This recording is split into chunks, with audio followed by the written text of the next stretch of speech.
cold storage, which is a real winner. So there's this 70s like space station. It loses an air tank. This air tank falls all the way down to Australia, where some guy picks it up. Things start going wrong. People start dying.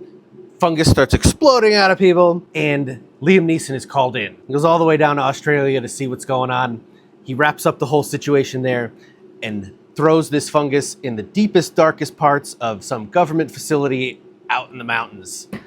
And it lays there for like 40 years. But eventually, everything goes wrong. Most of the movie takes place at this storage facility in this movie.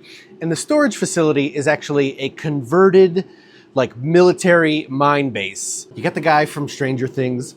He's crushing on this hot chick who's a new employee with him there. He's got the asshole boss. They go exploring one night. They hear beeping inside the wall. They break down the wall. And this is where they find the map and discover that, like, oh my God, our storage facility is actually some super secret army base that no one told us about. Leads them to the wrong room, and that's how the fungus gets out. What does the fungus do? Of course, it turns everybody into zombies. The most important thing is that this movie was fun. It's billed as a comedy, and it's not like it's hilarious comedy, but it's all very entertaining. You've got the boredom of them hanging out at this storage facility in the middle of nowhere.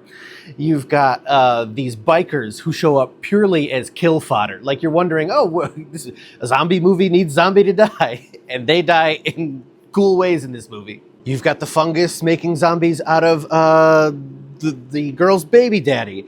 It gets into a cat at one point. It gets into a giant elk at one point. So like I said, the movie is fun. That's why I think you should go see it.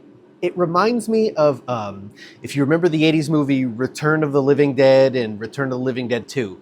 It's not as good as those, but it has that like same vibe going into it.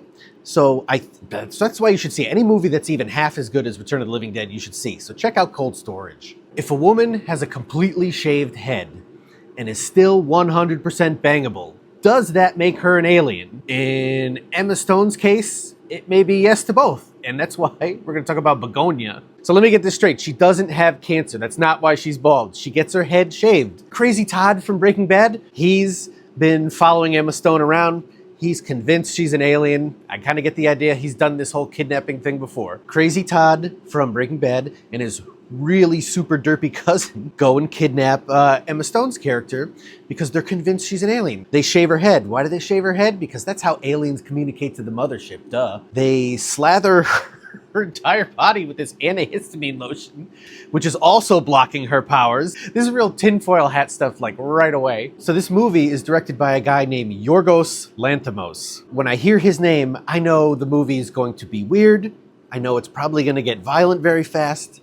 I know it's going to have a booming soundtrack. And in this movie, this movie, oddly enough, reminded me of 2001. I don't know if it's just like the extreme, like wide angles combined with the way they made the aspect ratio really thin on the movie, almost like a TV show of old. He made this movie called Poor Things, which this movie is good, but it's not as good as that. In fact, if you're even curious at all about this movie, it's probably because you saw Poor Things and how good it was. So as is the way with most movies, as you creep towards that final half hour, that's when things really start to ratchet up and just like take off. And in this case specifically, I really wish that last half hour of the movie came sooner, because that's what you want to see. You want to know what the whole alien thing is behind everything. You want to know if these guys are crazy and she's a real person, or is she an alien and these guys knew what was going on all along and nobody else saw it. Sometimes you just want to like get to your dessert first, you know what I mean? It's a wacky concept.